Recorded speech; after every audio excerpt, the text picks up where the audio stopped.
Hello everyone, welcome to the Elliott Wave TSLA.com YouTube channel. This is Henry and today is Wednesday, December 28th. The time is around 3:30 a.m. GMT. Today we're going to be looking at the chart of Tesla. 60-minute chart. Tesla continues to extend on the downside as we close the year, and we want to see how far can this stock go, right? How far can it go lower? So to do that, we're going to be looking at short-term as well as the more medium and long-term perspective, right? The short-term technically is not really the more important, time frame to look at, but regardless, we always look at the 1 hour time frame from the chart of the day. So that's what we're going to be looking at here.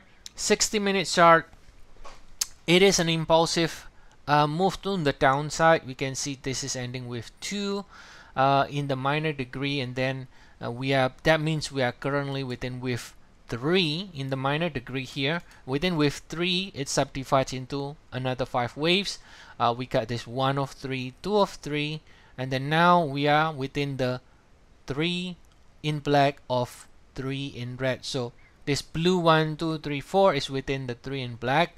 Once that is finished, then the 3 in black finish, and then we got 4 in black and 5 in black, and then that will only end 3 in red. So the the bottom line is very simple. If you look at the short term, that will suggest any rally should fail below this level, which is the 160 here. Let me show the price. For some reason it doesn't show up, but the price should be somewhere around this level here, 160.98. Yeah, so it shows up on the left side. Okay, 160.98. So it should be any rally should fail against 160.98 to see for the downside. Now, if this is a wave 4 in blue, then typically it should be somewhere between 23.6 38.2% retracement of the wave 3 in blue. But of course, the 3 in blue is not even complete yet, so you need to wait until it finishes before you can measure using the retracement. Okay, so that will be in the shorter cycle. It's very simple. Basically, we should continue to see for the downside. That's what we're looking at. Now, zooming out though is when things get more interesting.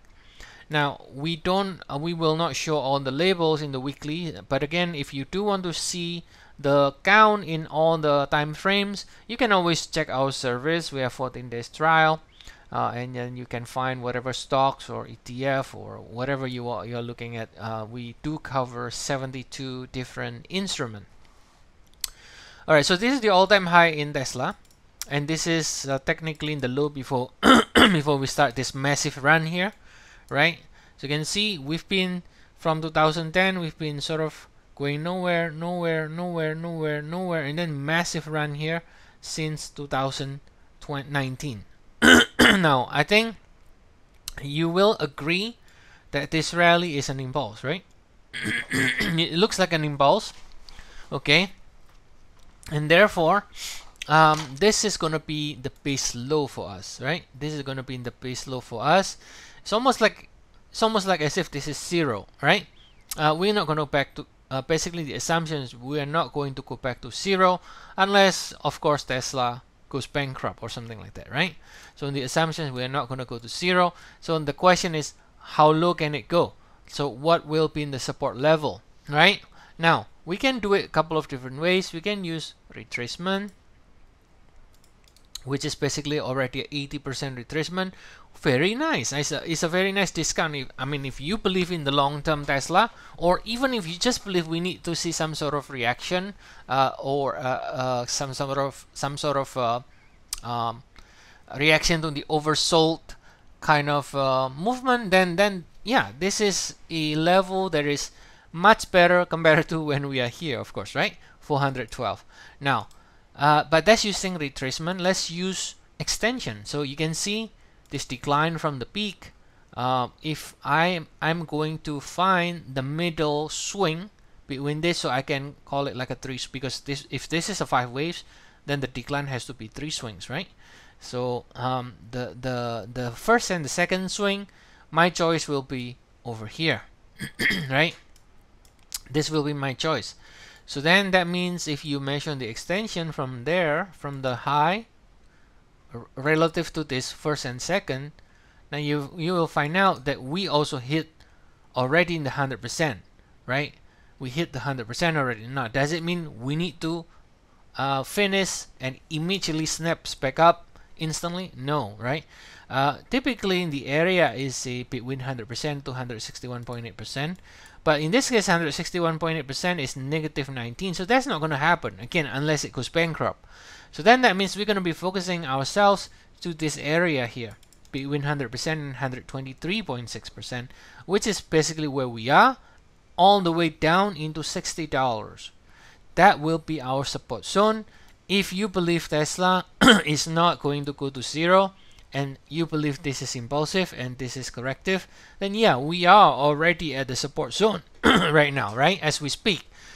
Now again, does it mean we need to go higher immediately? No, we can continue to continue to go down. Now the move down may not be as strong as this one anymore in the next stage. So we're gonna be looking for a more back and forth, up and down around this area. But I will be looking at between this area from where we are, $100 to $60 as a possible support from the Tesla. And even if you are not bullish Tesla, this still can see a reaction like this. I mean, just a simple reaction can easily do a 3-ish rally like this, going to 250, for example, without any problem at all, even if just some sort of reaction to an oversold condition. Okay, so this is the area where we will be able to find. So if you only look at the short term 1 hour, then yeah, it looks very bearish and it looks like it's gonna go forever to the downside, and we could possibly still extend lower, no doubt about it. We can still continue to see more downside. But if you zoom out and look at it from the bigger time frame, then we are already in the support zone. We should be careful because we are going to be searching for some lows in the Tesla soon, and then the stock will then get support and then starts to see at least a 3 waves reaction higher. Okay, so that's basically the update for Tesla, and I'll see you all again next time. Have a nice day, everyone.